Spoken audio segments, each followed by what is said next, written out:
Vamos abrir a Bíblia e vamos ler nosso estudo de hoje. A gente não para, entra ano, sai ano, mês, sai mês, e a gente está alicerçado na palavra do Senhor. Hoje nós vamos estudar o capítulo de número 23 de Lucas, penúltima lição desse livro tão importante que é Lucas, extraordinário. Abra comigo então e vamos ler a nossa leitura indicada, Lucas 23, do verso 44 até o final desse capítulo.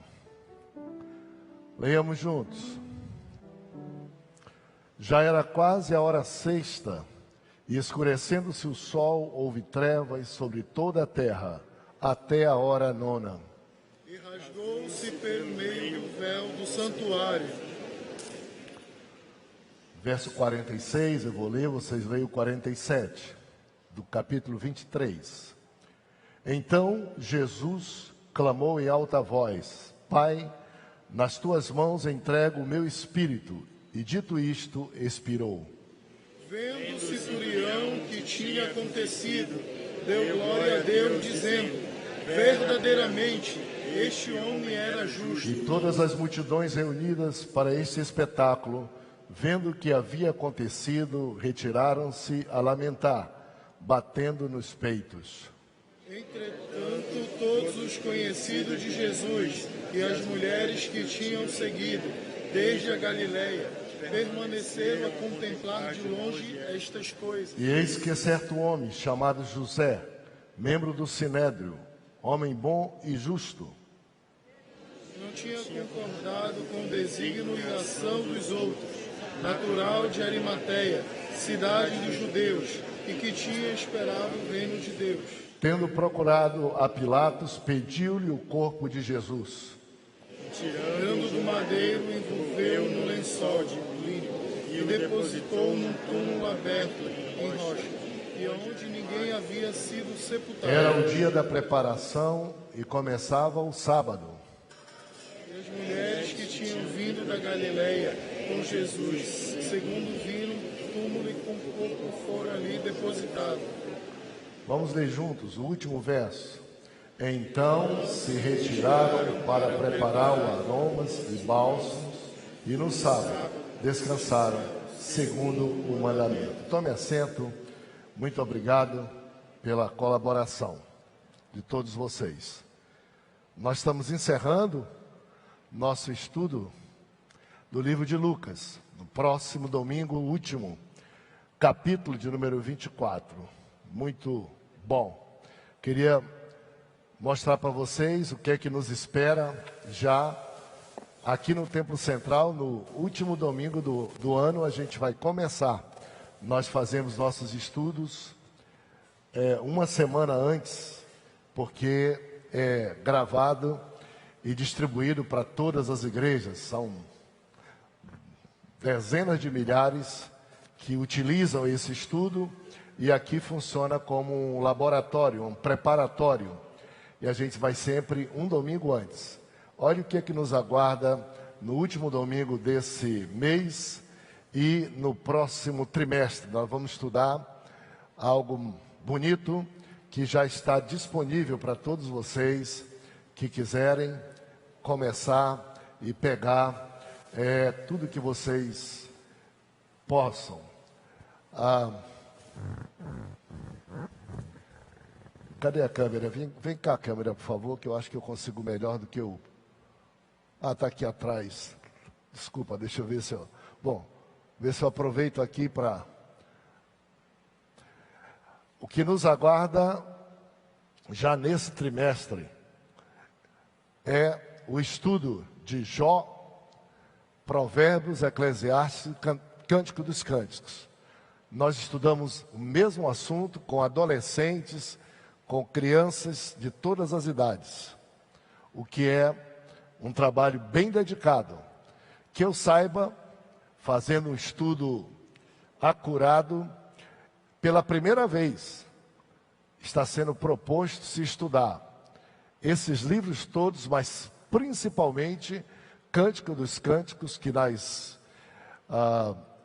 versões antigas é intitulado de Cantares, numa igreja, em público, todo mundo e todas as idades. Vocês imaginam como vai ser bom, desafiador até esse estudo. Então, já estão prontas todas as lições. Se vocês quiserem se adiantar, é só passar aí nas nossas mesas de apoio, lá embaixo. Aqui estão as revistas para você ir se adiantando, tá bom? Deus abençoe muito vocês. Vai ser muito bom esse estudo. Esses livros, eles são considerados livros de sabedoria. A maioria das pessoas conhece por a seção poética da Bíblia, mas como vocês percebem, aqui não consta Salmos, porque Salmos é o livro tipicamente poético, e esses outros 4 são considerados poéticos, mas de sabedoria, sapiencial, que tem alguma história para isso. Hoje, nós vamos celebrar um pouco de Natal, e daqui a pouco nós vamos também ter a nossa encerramento, o aquecimento do encerramento da Olimpíada da Bíblia Manuscrita, que nada mais é do que celebrar o dia de hoje, considerado o dia da Bíblia, com alguma coisa que prove de fato nossa dedicação à palavra do Senhor. Teremos daqui a pouco uma cerimônia de entrega de medalhas a todas as pessoas que neste ano concluíram um dos testamentos, o Velho ou o Novo, concluíram toda a Bíblia, e principalmente aos nossos doutores do Novo Testamento, que são nossas crianças até 12 anos, que concluíram uma cópia manual do Novo Testamento, um verdadeiro banquete de dedicação e de amor à Bíblia. Claro que teremos também hoje nossos bebês, a primeiríssima infância, que são os papais, que estão ajudando esses bebês que ainda vão nascer ou já nasceram muito recentemente. E nós teremos também hoje algo especial, que é uma equipe de pessoas na igreja, que já fizeram sua cópia manual da Bíblia e estão se propondo a ajudar, colaborar com aqueles que estão fazendo a sua cópia, mas têm alguma limitação, alguma dificuldade, principalmente as crianças, chamados este grupo de copistas solidários. São pessoas que já fizeram sua cópia completa e que estão se dispondo a ajudar aquelas pessoas, umas que não são ainda letradas, as crianças mais novas, nossos adolescentes ou crianças até os 12 anos, e pessoas de qualquer idade, dando um empurrãozinho. Deus está levantando um exército dessas pessoas. Daqui a pouco nós conheceremos melhor, parabéns a ele. Mas eu não posso deixar de tirar um pouco de proveito, não é? Para dizer para vocês que hoje eu vou ganhar minha medalha. Nós estamos completando 2 anos e meio que começamos esse projeto. Eu poderia ter completado o meu em 2 meses, mas eu vou andando no passo da igreja, no passo dos irmãos. Hoje eu vou ganhar minha primeira medalha, que é o meu Novo Testamento. Aqui, vou ganhar medalha de prata, não vou ganhar de ouro ainda. A de ouro eu vou ganhar daqui a mais 2 anos com vocês. Ó. A minha está aqui, ó, toda prontinha. Mateus, Marcos, Lucas, João, tal, todinho. Terminei ontem. Quentinha, já estou com saudade. Vou começar outra coisa a mais. Eu vou ganhar. E vou ganhar com muita honra. Aos 66 anos, 45 de pastorado, 27 anos aqui nesta igreja, 4ª geração de assembleiano. Primeira vez. Vou ganhar minha primeira medalha. Que tempo bom. Que momento especial que Deus e que esta igreja está oferecendo aos seus filhos, e eu sou filho dela também. E para ajudar vocês também a se inspirarem um pouco, vou mostrar para vocês, já mostrei isso tanto, o que é que eu faço com as revistas da escola dominical, o que é que eu faço com elas. Olha aqui, ó. Eu pego e vou fazendo minha enciclopédia da Bíblia, comentário da Bíblia. Olha aqui. Está de cabeça para baixo, eu vou explicar a vocês por quê. É porque aqui é o Novo Testamento e aqui é o Velho Testamento, tá? Então, como eu estou usando o mesmo colecionador, na ordem, olha o tanto de Bíblia que eu já estudei com vocês aqui, e que toda hora que eu preciso lembrar de alguma coisa, eu vou lá e já sei onde está, a página que está, e eu já pedi, cadê o colecionador? Eu já comprei outro, esse colecionador ou fichário, não é? Eu acho que colecionador é mais lá no Amazonas. Eu cheguei um dia para comprar colecionador, não foi? Aqui é fichário, né? O cara não sabia o que era colecionador, né? Eu digo, meu Deus, é fichário. Aí eu já comprei hoje o meu, outro, porque eu vou agora separar o Velho e o Novo Testamento, porque não dá mais, ó. Já está entortando minhas lições, tudo aqui. Meu tesouro, feito, tudo paginado com minhas mãos, estudado, como vocês, é algo especial para as futuras gerações, um testemunho do legado que nós temos e do amor pela Bíblia. E eu descobri que o inferno não gosta disso, de jeito nenhum. Ele gosta de uma Bíblia fechada, ou de alguma coisa que a gente compra, que quando vai procurar, a gente procura e quase não acha, não sabe onde achar e nunca viu, que é isso. E isso aqui é a mostra que nós paginamos a Bíblia e também paginamos um comentário da Bíblia, todos nós juntos. Então, eu estou aproveitando, porque daqui a pouco vai ter a cerimônia e eu vou ser só agraciado com a minha primeira medalha. Nem quero falar na hora da cerimônia, porque hoje é meu dia. E, logicamente, para falar tudo, eu vou ter o prazer de hoje ganhar uma medalha de prata ao lado da minha neta mais velha, Sara, que vai ganhar a medalha de ouro, doutora do Novo Testamento, e do outro lado, minha neta Ruth, que vai ganhar a medalha de ouro, doutora do Novo Testamento, ambas antes dos 12 anos, ela aos 12, a Ruth aos 11, e agora ficou mais fácil, porque meus netos têm mais anos para a gente ir ajudando eles, elas eram que estavam no limite, e eu sei que eu também vou ter comigo outros adolescentes aqui, entre eles o nosso coordenador dos diáconos mirins, teens aqui, que é o Bernardo, que vai estar comigo, e mais outros. Esse ano nós vamos bater recorde de crianças pré-adolescentes ganhando a medalha doutor do Novo Testamento, que é maravilhoso aos olhos do Senhor e aos olhos de todos nós. Se vocês se animam ou ficam com inveja, um dos dois, equilibra os dois. A inveja, porque nenhum de nós adultos vai ganhar essa medalha, porque ninguém pode voltar de novo para os 12 anos. Não tivemos essa chance. A alegria são nossos filhos, é o destino dos seus filhos, antes que o inferno coloque uma arma, uma droga na mão deles, vocês colocarem a palavra do Senhor Jesus na mão desses jovens e desses adolescentes. Se vocês se alegram, dê um grito e dê um aplauso, vale a pena. Está aí uma hora que presta a gente fazer isso.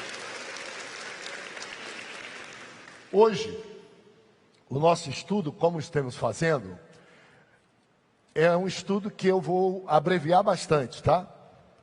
Olha o que é que nos espera para hoje. Abreviar bastante pelas razões que eu já disse. Além de ter alguma coisa já de natalina, além de ter a nossa Olimpíada da Bíblia, nós estamos estudando o livro de Lucas. E a maioria dos que aqui estão já estudaram aqui o livro de Mateus, o livro de Marcos. E já estudaram a maioria dos assuntos que são comuns. Comuns quer dizer que estão tanto num quanto no outro livro. como nós já estamos indo para o final do estudo dos evangelhos, nós estamos nos dando o luxo de dizer que nós estamos estudando aquilo que é próprio, exclusivo deste evangelho, para não ficar muito repetitivo.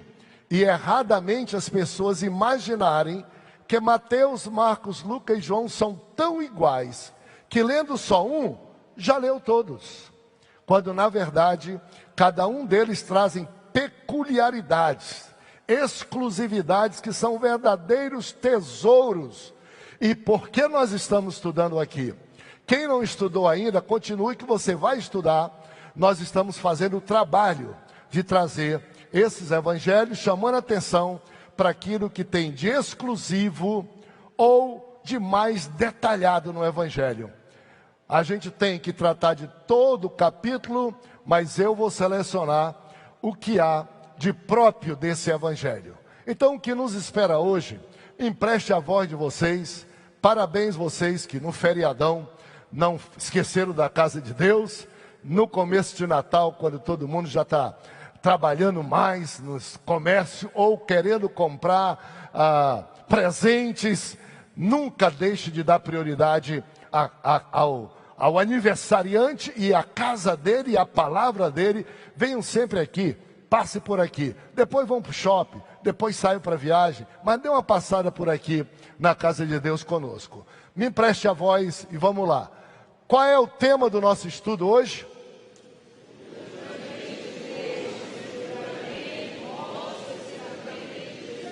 Perfeito. Lucas 23, a palavra. E o subtítulo que nós damos para isso é julgamento, morte e sepultamento de Jesus. São, meus amados irmãos, 56 versículos. A gente precisa então dar uma arrumada, não é? Para olhar com mais facilidade esses 56 versículos. Como é que nós estamos então propondo? O comentarista propôs que nós estudemos esses 56 versículos da seguinte forma: o Filho do Homem nos tribunais, o Filho do Homem na cruz, o Filho do Homem nos salvou. Que poderia ser o Filho do Homem na sepultura. Pegando 56 versículos, arrumando direitinho, ó, tudo na ordem certa. Ó. O Filho do Homem nos tribunais, verso de 1 a 25. O Filho do Homem na cruz, 26 a 43. O Filho do Homem na sepultura, no sepulcro. O Filho do Homem nos salvou, 46 a 56. E aí está tudo arrumado, tudo feito com toda tranquilidade para a gente, não é? Toda tranquilidade. O que é que nós temos de diferenciado neste livro de Lucas, nestes assuntos? Nós temos 3 tópicos totalmente diferenciados. O primeiro deles, tá? Jesus perante Herodes. Esse tópico aqui, ó, não é encontrado em nenhum dos outros evangelhos. Embora a gente faça um pouco de confusão, os outros evangelhos tratam do julgamento de Jesus por Pilatos. Lucas, ele é muito mais detalhado e ele diz que Jesus começou a ser julgado por Pilatos. Pilatos transferiu o julgamento para Herodes. Herodes devolveu o julgamento para Pilatos. E os outros falam do julgamento por Pilatos, mas não mencionam o Herodes julgando Jesus. Isso é exclusivo de Lucas. Um outro assunto exclusivo de Lucas é este aqui, ó, choro das filhas de Jerusalém. Ou seja, as mulheres que batiam no peito e se lamentavam, sofrendo, angustiadas pela injustiça e pela gravidade do sofrimento de Jesus, e batiam nos peitos e se lamentavam. Isto é um assunto que não há em outros evangelhos na forma como aqui está. Um outro assunto também do livro de Lucas, hoje, nesse capítulo, que é referido nos outros evangelhos, mas nenhum trata com tanto detalhe este assunto aqui, os dois malfeitores. Os demais evangelhos se referem a Jesus sendo crucificado entre dois malfeitores, mas Lucas reserva esse tempo todo, 39 a 43, para falar sobre o diálogo existente entre os dois malfeitores e de um deles com Jesus.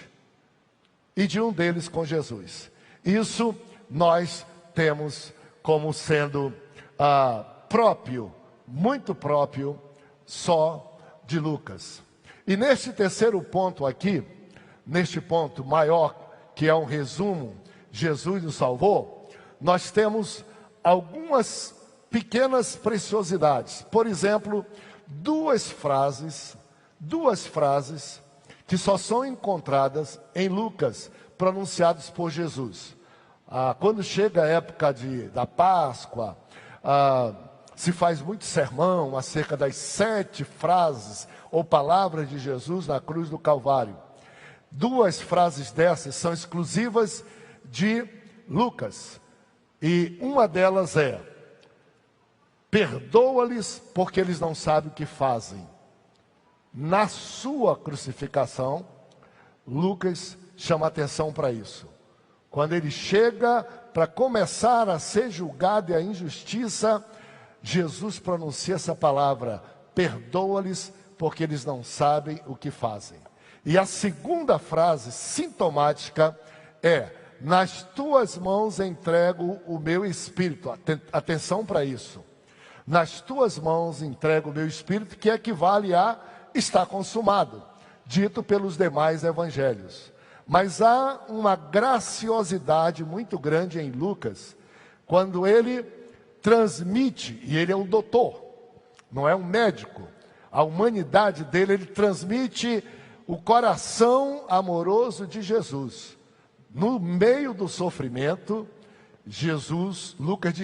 Lucas não destaca, tenho sede. Lucas não destaca que Jesus, vendo aquilo, se preocupou mais com os outros e disse: perdoa-lhes, eles não sabem o que fazem. E se preocupou mais com os outros, dizendo: Senhor, nas tuas mãos eu entrego o meu espírito. Para ficar claríssimo que ele não foi morto pelos romanos ou pelos judeus, por nenhum dos seus erros, por nenhum dos seus pecados, e não foi obrigado a ser, mas que ele voluntariamente cumpriu um plano de Deus, e veio e foi à cruz e entregou o seu espírito a Deus voluntariamente para cumprir a sua missão, que seria salvar-nos dos nossos pecados. É diferente. Nas outras frases, as pessoas às vezes são levadas pelos filmes e outras coisas a ter pena e dó de Jesus. Aqui o coração dele se abre, é como se Lucas dissesse assim: vou fazer uma tomografia, vou fazer qual esse outro exame?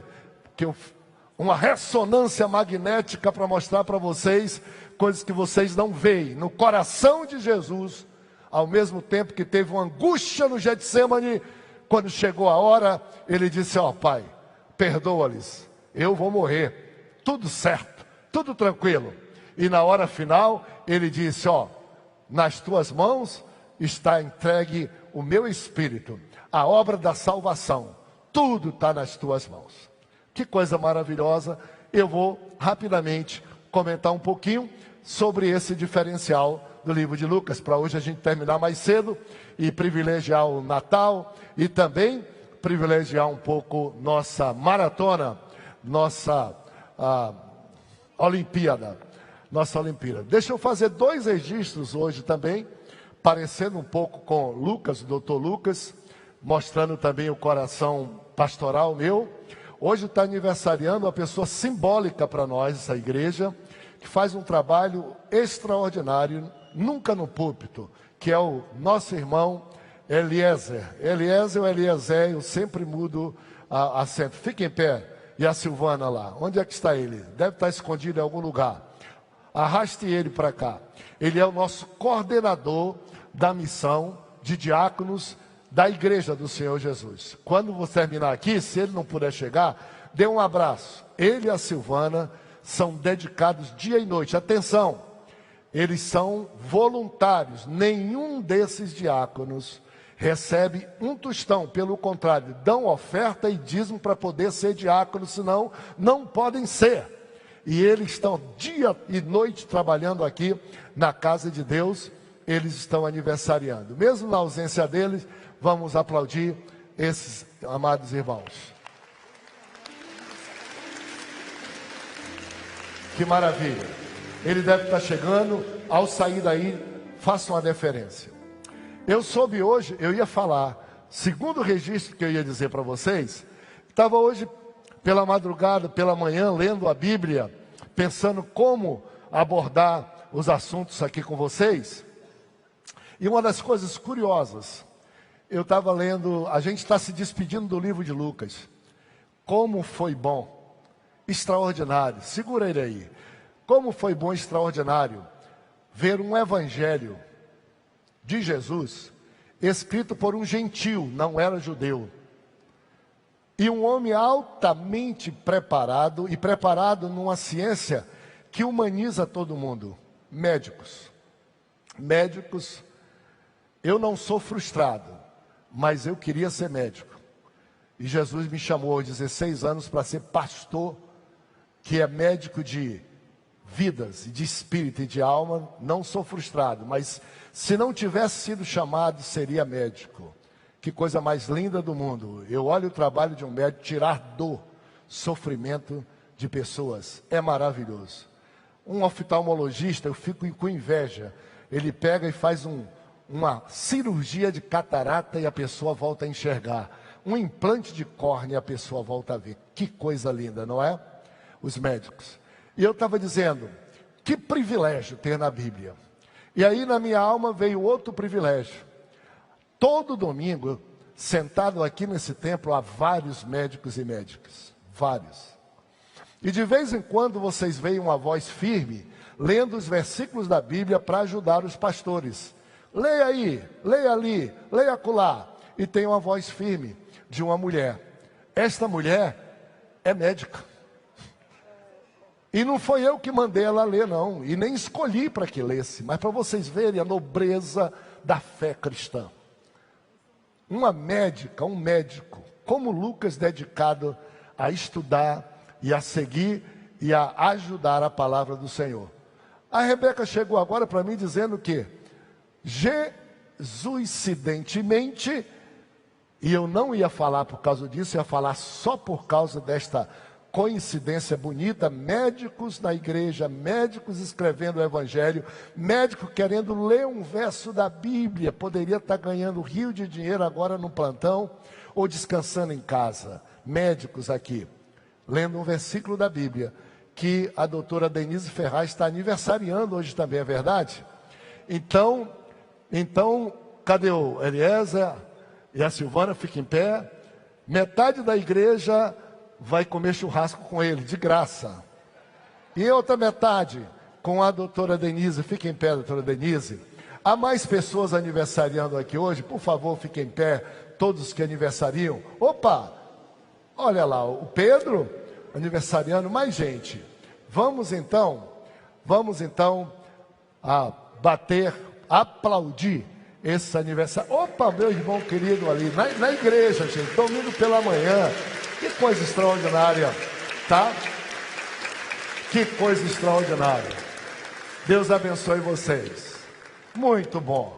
Bom, pela ética dos religiosos de antigamente e até de hoje, no dia em que Jesus morre, não se come carne. Eu chamei vocês para comer churrasco. Quem viveu aqui um tempo em que, quando era semana de Páscoa, não podia comer carne de jeito nenhum, porque era como se comesse a carne de Jesus? Muitos de nós levantamos a mão aí. Eu também vivi. Graças a Deus que na minha casa sempre fomos evangélicos e a gente não abusava e nem afrontava a fé de ninguém. Mas a gente nunca acreditou que isso é possível. Nunca acreditou que o pão da ceia se transforma em carne de Jesus, de modo que quando a gente morde aquilo, a gente morde a carne, dói nele ou coisa parecida. Nunca. E nunca acreditamos que o cálice vira sangue, que nós somos, tomamos sangue. Né? Aquilo é símbolo. Então, está valendo o convite. E agora eu vou detalhar. Vocês compram churrasco para vocês e para ele, porque ele é aniversariante, leva para comer com ele, tá? E para a doutora também, é só comprar churrasco dobrado. Compra dobrado e vamos comer esse churrasco com a doutora. Mas que alegria servir a Deus e na igreja, onde nós temos também esses detalhezinhos abençoados. Muito abençoados. Louvado seja Deus. Vamos então nos dedicar aos pontos que eu me referi, tá bom? O tribunal de Herodes. Por favor, quem me ajuda lendo o verso de 8 a 12. Herodes, vendo a Jesus, sobremaneira se alegrou, pois havia muito queria vê-lo, por ter ouvido falar a seu respeito. Esperava também vê-lo fazer algum sinal. E de muitos modos o interrogava. Mais algum verso? O próximo. Porém, nada lhe respondia. Os principais sacerdotes e escribas ali presentes o acusavam com grande veemência.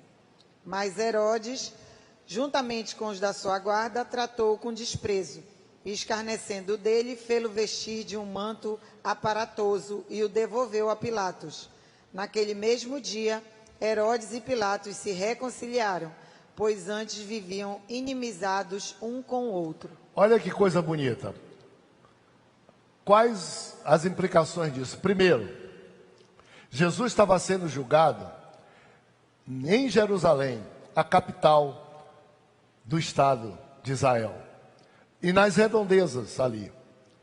Quem mandava a jurisdição de governador, também às vezes confundido como rei, na Judéia, era de Pilatos. Pilatos. Jurisdição quer dizer área que a pessoa tem para mandar. Bem entendido por juristas que aqui estão, que também, glória a Deus, nós temos aqui a pessoa mais simples que nunca foi à escola, mas sentada aqui nós temos desembargadores, temos juízes aqui, entendem muito bem, poderiam dar uma aula magistral, médicos, juízes e tudo. Vocês lembram quando nós tínhamos aqui o doutor André Mendonça, nesse segundo banco aqui, quando ele veio pedir oração para ser ministro, que nós estávamos na escola dominical, tinha talvez 1/3 das pessoas aqui, terminou a escola, o Espírito de Deus fez, eu desci, movido por Deus, que eu nunca faço isso, e ungi ele, disse, estou te ungindo para ser ministro. Dali para frente eu fiquei tremendo e dizendo, eu falei besteira, porque não querem, não fazem, não dizem, não vai para lugar nenhum, não anda. E eu fiquei o tempo todo querendo sustentar a palavra que Deus fez. E Deus fala, hein? Deus fala até através de jumento. Naquele dia falou através desse jumentozinho aqui. E eu fui. E nós fomos para a batalha. E nós fomos lá para o Congresso. E nós fomos lá com o presidente.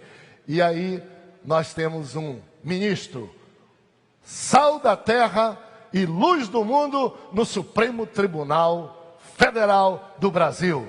Não sei o que é que vem agora, mas não estou preocupado. Já não estou preocupado, porque no meio da escuridão basta ter um facho de luz e uma pitada de sal para fazer coisas maravilhosas ali. Não é? Que coisa maravilhosa. Então a jurisdição era de Pilatos. Ele devia fazer o julgamento completo. Só que quando Pilatos foi julgar Jesus nessa primeira etapa, os acusadores, os judeus, os religiosos, os chefes dos sacerdotes disseram, esse homem faz balbúrdia desde a Galileia, desde lá ele vem fazendo tumulto, ele vem juntando multidões, ele vem pregando mensagem diferente. Pilatos, vivo que só, disse, de onde?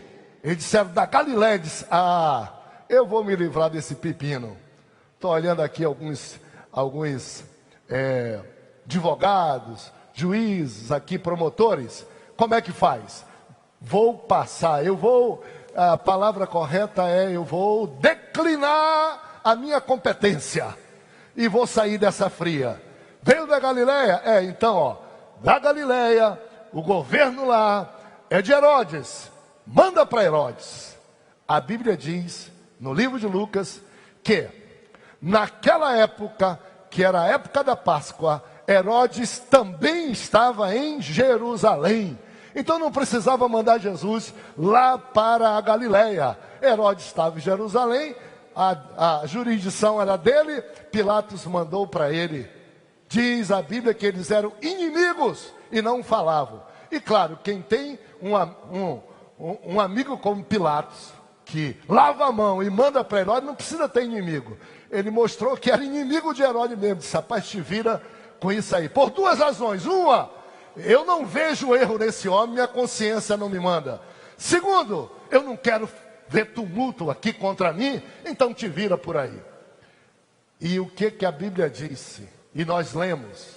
A Bíblia diz que quando Herodes recebeu o caso, ele podia declinar a competência também, dizer: não, eu estou aqui para festa, aqui eu não posso mandar, aqui eu não posso me meter naqueles assuntos que é de Pilatos. Mas Herodes, diz a palavra, foi lida para nós, que tinha uma curiosidade imensa de ver Jesus perto dele. Por isso, passou por cima de tudo e aceitou ver Jesus, porque queria conhecê-lo e porque queria ver Jesus realizar algum milagre. Olha os dois motivos. Não era para julgar Jesus corretamente.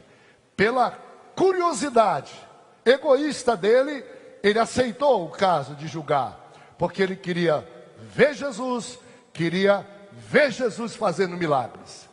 E a Bíblia diz que Jesus não fez milagres, não respondeu muita coisa, de modo que Herodes, satisfeito pelo menos de conhecê-lo, entregou para os seus ajudantes serventuários Jesus, digo, façam com ele o que vocês quiserem e devolvam depois para Pilatos. E no processo de Jesus, Herodes colocou: declino a minha competência por ficar mais do que provado que Pilatos tem que continuar o julgamento e julgar até o final. E voltou para Pilatos o julgamento de Jesus.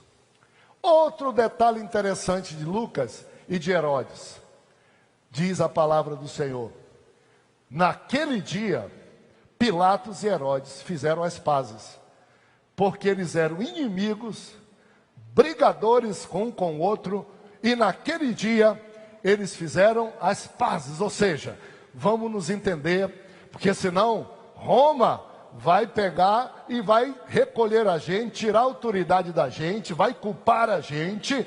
Vamos nos juntar aqui e vamos trazer uma solução boa. E eles se abraçaram. O que nos traz uma mensagem maravilhosa, extraordinária, num dia como hoje, é que a morte de Jesus, ainda nos palácios, nos tribunais, está fazendo bom resultado, porque ele veio para salvar a todos, homens importantes na sociedade ou não importantes na sociedade, para salvar a todos. E qual a prova disso? A primeira prova do amor de Jesus, de que sua morte na cruz foi para perdoar pecadores, e também sua morte na cruz foi voluntária para trazer paz entre os homens.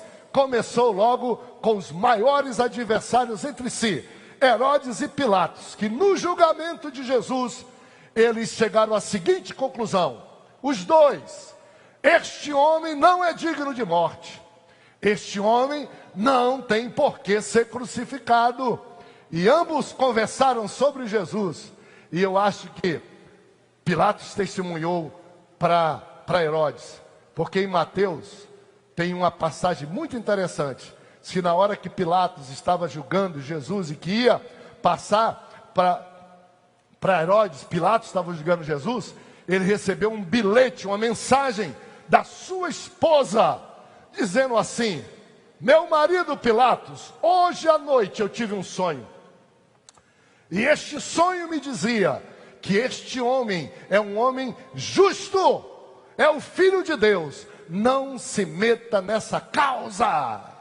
E aí deve Pilatos ter dito: Herodes, rapaz, eu não acho erro nele.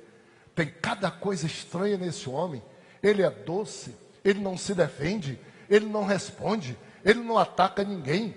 Ele é um homem diferente. Os dois fizeram pazes e que eu espero, quem sabe, eu não sou o salvador de nada, mas quando eu chegar no céu, vou morar lá a vida toda, vou ter tanto assunto importante para pensar, mas o dia que eu não tiver um assunto muito importante, eu vou perguntar de Jesus ou procurar. Vem cá, qual foi o fim de Pilatos? Qual foi o fim? Porque tem muita gente que a gente pensa que não vai para o céu. E tem gente que vai fazer surpresa para a gente, alguns, né? Herodes, nós sabemos qual foi o fim. Ele foi por um caminho totalmente errado, foi consumido por vermes, porque não teve. Pilatos, 3 vezes, enfrentou os sacerdotes, os escribas, o chefe da religião, dizendo: este homem não tem erro e não tem pecado. Julguem vocês mesmos. Esta é a mensagem de Herodes. Vamos então agora ao ponto choro das filhas de Jerusalém. Por favor, alguém me ajude lendo verso 26 a 32. Alguém me ajuda. O choro das filhas de Jerusalém. E como os conduzissem, constrangendo um sirineu chamado Simão, que vinha do campo, puseram-lhe a cruz sobre os ombros, para que a levasse após Jesus.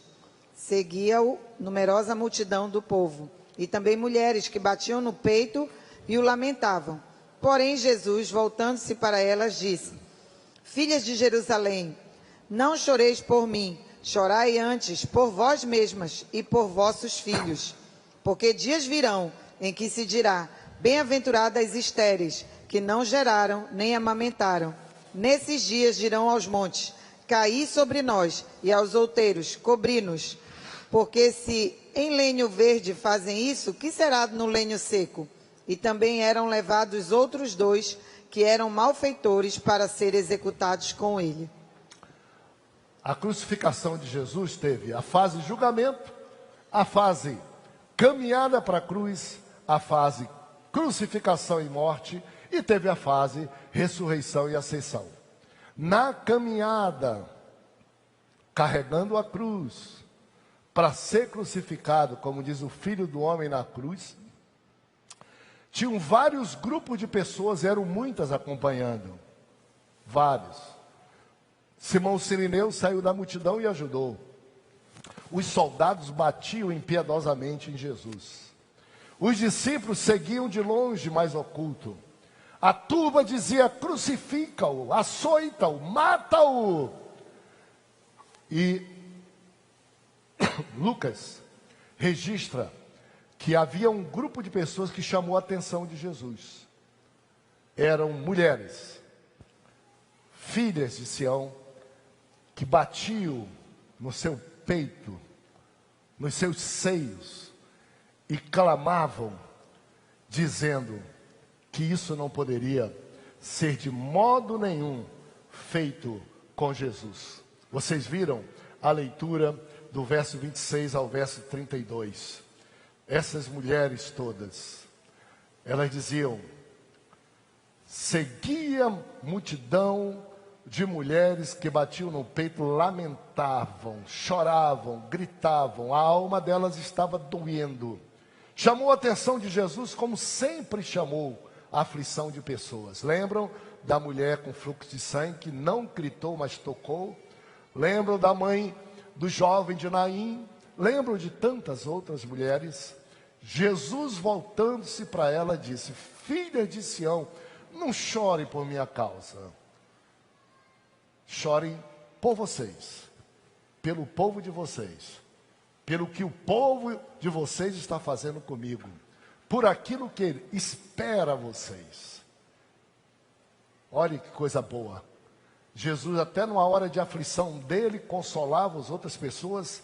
E isso é tão importante, dizer: não chorem, não se aflijam por uma coisa que é projeto, plano de Deus, e que eu estou aqui para fazer livremente, mas chorem por vocês. Nesse particular, eu gostaria de sugerir que depois você olhasse alguns textos da Bíblia. Se você tiver como anotar, você anota aí. Nós não usamos muito, talvez, vê aí se o pessoal acompanha rápido, porque meu tempo já está passando. Alguns textos da Bíblia, para você refletir em casa, tá bom? O primeiro texto é Mateus capítulo 24, verso 24 e 25. Vê se dá para colocar na tela, nesse caso, para ajudar você.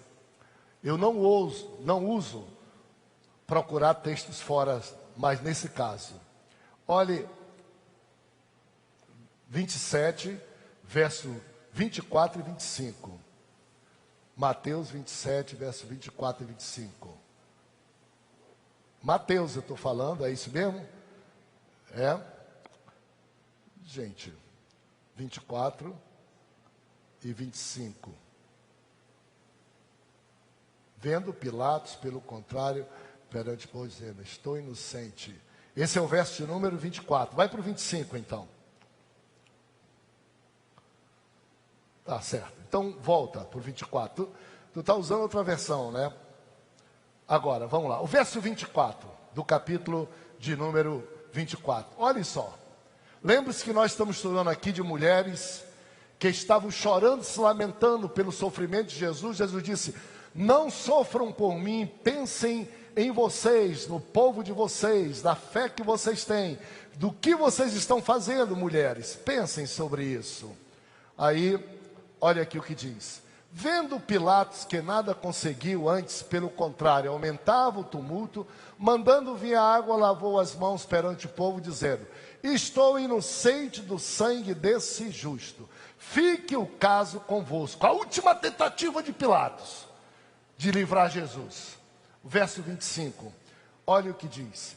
O povo todo respondeu: caia sobre nós o seu sangue e sobre os nossos filhos. Os líderes religiosos, os judeus que ali estavam, disseram: deixa conosco, nós responderemos pelas consequências do que nós estamos fazendo e do sangue desse inocente. Segundo texto que eu gostaria que vocês dessem uma olhada, só para vocês, Lucas 13, 34 e 35. Dê uma olhadinha. Olha quanto Lucas fala sobre isso. Lucas 13, verso 34 e 35. Jesus entrando em Jerusalém, Jesus disse: Jerusalém, Jerusalém, que matas os profetas e apedrejas os que te foram enviados. Quantas vezes quis eu reunir teus filhos, como a galinha junta os do seu próprio ninho, debaixo das suas asas, e vós não quisestes. Eis que a vossa casa ficará deserta, e em verdade vos digo que não mais me vereis, até que venhais a dizer: bendito que vem em nome de Jesus. Juntem um texto com o outro. O outro texto, por favor. Lucas 19, 41 a 43. Olhe quanto Lucas se ocupa disso. 19, 41 a 43. Diz assim, ó. Quando ia chegando, Jesus, vendo a cidade, chorou. E dizia: ah, se conheceras por ti mesmo, ainda hoje, o que é devido à paz. Mas isto está agora oculto aos teus olhos. O próximo. Pois sobre ti virão dias em que os teus inimigos te cercarão de trincheira, e por todos os lados te apertarão o cerco. Tem o próximo? Vê se tem alguma coisa a mais, mas eu acho que terminou aqui. Mais um texto da Bíblia no livro de Lucas. Por fim, Lucas 23, 37 ou 27 a 31, que nós estamos aqui. Por favor, leia. Seguiam numerosa multidão de povo, e também mulheres que batiam no peito e lamentavam. Porém, Jesus, voltando-se para elas, disse: filhas de Jerusalém, não choreis por mim, chorais antes por vós mesmas e por vossos filhos. Porque dirão em dias que se dirá: bem-aventuradas estéreis que não geraram nem amamentaram. Nesses dias dirão aos montes: caí sobre nós, e aos outeiros: cobri-nos. Porque se em lenho verde fazem isso, o que será no lenho seco? Jesus disse, chore pois não, termine, por favor. E também eram levados outros 2 que eram malfeitores para serem executados. Resumo de Jesus: se em lenho verde fazem isso, o que farão de lenho seco? O que Jesus estava dizendo? Se de quem não tem o que pagar, vocês cometem tamanha injustiça com quem é enviado de Deus, imagine o que pode ser feito com vocês por outras pessoas. Se em lenho que está verde, vivendo no meio de vocês, que vocês sabem que vocês agem desse jeito. Em 4 lugares, Jesus chorou por Jerusalém, Jesus chorou por Israel. O que eu quero só dizer isso para vocês? Isso não anula que nós tenhamos que orar por Israel e por Jerusalém. Não. A Bíblia manda, orem pela paz de Jerusalém. Mas isso diz para a gente que por mais que nós oremos, Jerusalém e Israel têm um acerto de conta com Deus. Ainda que sendo um povo da aliança e da promessa, quando veio a oportunidade, veio porque era seu e seus não receberam. Pior, não receberam, rejeitaram. Pior, compararam como embusteiro. Pior, prenderam, julgaram, bateram, cuspiram, esbofetearam e crucificaram na cruz. E até os demais povos que ali estavam, inclusive os governo romano, disse não. E o povo disse, mas nós queremos. Ele é pior do que Barrabás. Solta Barrabás. Então, nós temos que ter um certo equilíbrio, para a gente não ficar pensando escatologicamente que nada vai acontecer e pode acontecer com o povo que é descendência de Abraão. Jesus disse, vai acontecer, vai ficar deserto, vai sofrer, mulheres dirão, ainda bem que eu não tive filhos, vai acontecer. Deus não vai faltar com a sua promessa, mas nós respondemos pelo que plantamos. Nós colhemos o que plantamos. Deus perdoa, Deus salva, Deus não é iracundo, mas a gente só tem um jeito da gente aprender, para a gente limitar um pouco, às vezes, nossa ganância de fazer coisas, é apanhando. Deus não precisa disso, mas povos e nações precisam. E Jesus não poupou, dizendo, olha, vai acontecer, esperem acontecer. Isso é uma novidade boa que Lucas nos traz, o equilíbrio entre aquilo que nós hoje vemos acontecendo e tudo, e todos nós cristãos dizemos, todo mundo, Israel não pode sofrer, tudo é injusto com Israel. Calme lá, tem um plano de Deus que permite, como permitiu com Jó, e como permitiu com outras pessoas, que o povo seja disciplinado, até que chegará no momento em que reconhecerão o Messias que desprezaram, e receberão Jesus como Messias, mas depois de uma peia, como nós dizemos, não vem para salvação pelo amor, vem às vezes pela dor. E a última pergunta que será feita lá em Apocalipse, eu acho muito interessante. No céu, tudo perfeito, Nova Jerusalém, tudo perfeito. Alguém lá vai perguntar para Jesus, ei Jesus, que feridas são essas nas tuas mãos? E que ferida é essa do teu lado? Sabe qual a resposta de Jesus? Estas são as feridas com que os meus amigos me feriram injustamente. Meu povo, injustamente. Que feridas são essas? Às vezes isso acontece com você. Você tem feridas, não tem? E alguém pergunta de você que você lembra disso. Acontece comigo. De vez em quando algumas pessoas pensam que a vida de pastor é toda legal. Não tem. Tem sequelas. Tem gente que pergunta, mas pastor, o que é isso? Eu digo, essas são as feridas do meu ofício. São as feridas dos meus irmãos. São as feridas do que não gostam. São as feridas do que são irresponsáveis. São as feridas até dos que não gostam, mas não entendem muito bem que é que eu posso fazer?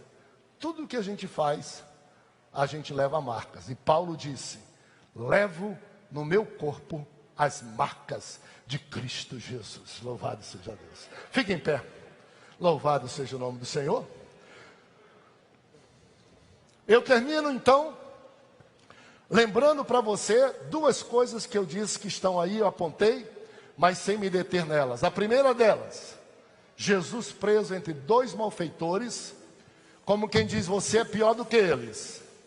E Jesus sendo encaminhado, preso, dito: tu és pior do que Barrabás, pelo povo judeu e pelos líderes da religião. Tu és pior do que Barrabás. Lá, traduziu o sentimento do povo e olhou para Jesus: tu não és o Filho de Deus? Caçoou dele: desce da cruz, faz milagre agora. Para que milagre antes? Tu és nada, tu és embusteiro. Jesus não respondeu nem a Pilatos, não respondeu nem a Herodes. O outro disse: ei, rapaz, cala tua boca. Tu não temes a Deus, tendo na hora da morte, a hora que tu devia se arrepender, a hora que a eternidade te espera. Nós estamos aqui porque merecemos. Nossos crimes a gente sabia que ia dar nisso, mas esse nenhum mal fez. E completou: lembra-te de mim, Senhor, quando entrares no teu reino. Jesus foi categórico, peremptório e rápido. Se fosse um pastor, diria: calma lá, se você sobreviveu, eu te batizo. E se você for fiel, aí a gente vai conversar sobre o céu, depois que você fazer discipulado. Jesus disse: não tem nada disso. Jesus não perde a oportunidade. Disse: hoje mesmo, agora.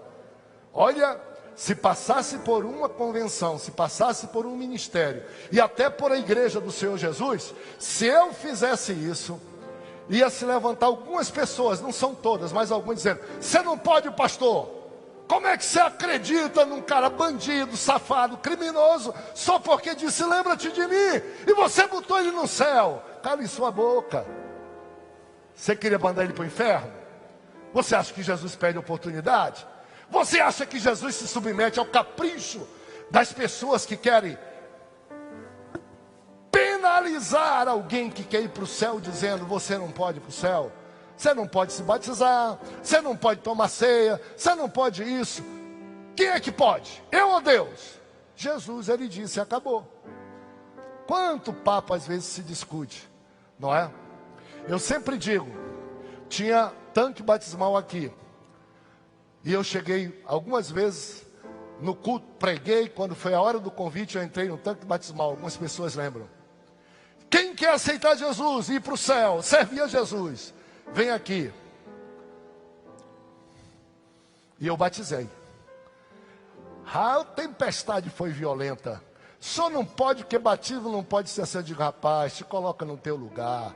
Eu venho para o culto, eu oro, eu prego. A pessoa vem do lugar, recebe Jesus. Tu duvida que Jesus salva? Tu duvida que o Espírito Santo salva? Tu quer ser maior do que Ele? Deixa disso. Hoje não faço, porque não tem aqui também, porque às vezes tem que ir, né? Mas eu tenho coragem. Se eu venho para um culto, se eu oro para o culto, se está na igreja, se a pessoa sai do seu lugar, vem aqui à frente para mim, ela está no céu. Ela não é pior do que aquele bandido que Jesus disse para ele. Que graça, que bondade, que misericórdia de Deus nosso Senhor, não é? E por fim, mais uma vez lembrando, no livro de Lucas, nos dois momentos mais difíceis, as palavras de Jesus foram: perdoa-lhes, eles não sabem o que fazem. Quando estavam chicoteando ele, cuspindo, batendo, colocaram uma venda nele, batiam com caniço na cabeça. Adivinha quem te bateu, quem foi? E ele disse assim: pai, não vão me tirar da minha missão, não vão fazer eu ficar com raiva. Pai, perdoa-lhes, eles não sabem o que fazem. A hora que eles souberem, aí eles vão ver. E a segunda palavra, diga comigo: nas tuas mãos entrego o meu espírito. Bem forte, vamos lá. 1, 2, 3. Só diz isso quem tem confiança, quem sabe, quem está andando para um caminho correto. Teve uma outra pessoa que diz isso. Vocês lembram quem? Estevão. A pedra comia, A pedra comia para ele ficar triste, para ele sair do sério, para ele improperar Deus. Ele dizia: ei, eu vejo o céu aberto, o Filho do Homem diante do Senhor lá. Pai, perdoa, eles não sabem o que fazem, louvado seja Deus. Jesus te ama, morreu por ti, ressuscitou, está vivo. Nós vamos entrar agora em 3 semanas de celebração do nascimento de Jesus. Eu queria convidar você por uma questão de fé a vir para a igreja, por uma questão de fé, a convidar seus parentes, a convidar seu patrão, a convidar quem não veio para a igreja, por uma questão de salvação. Não fique lá dizendo é um protocolo, Natal acabou, porque se nós não aguentarmos a mensagem de que Jesus veio nesta terra, e ele nasceu numa manjedoura, a mensagem de que ele morreu não existe, porque quem não nasceu, não morre. A mensagem de que ele ressuscitou não existe, porque quem não nasceu, não morre e não ressuscita. A mensagem de que ele há de voltar, não subsiste, porque ele não nasceu. E João, no capítulo 1, diz assim, primeira epístola de João diz assim: há entre vós falsos profetas, dizendo que Jesus não nasceu em carne. Notai bem estes, que dizem que Jesus não nasceu em carne. Portanto, celebrar o Natal de Jesus é igual celebrar a sua morte, é igual celebrar a sua ressurreição, e é igual celebrar a sua volta, porque uma coisa depende da outra. Então grite bem forte comigo: abençoado Natal! Deus te abençoe.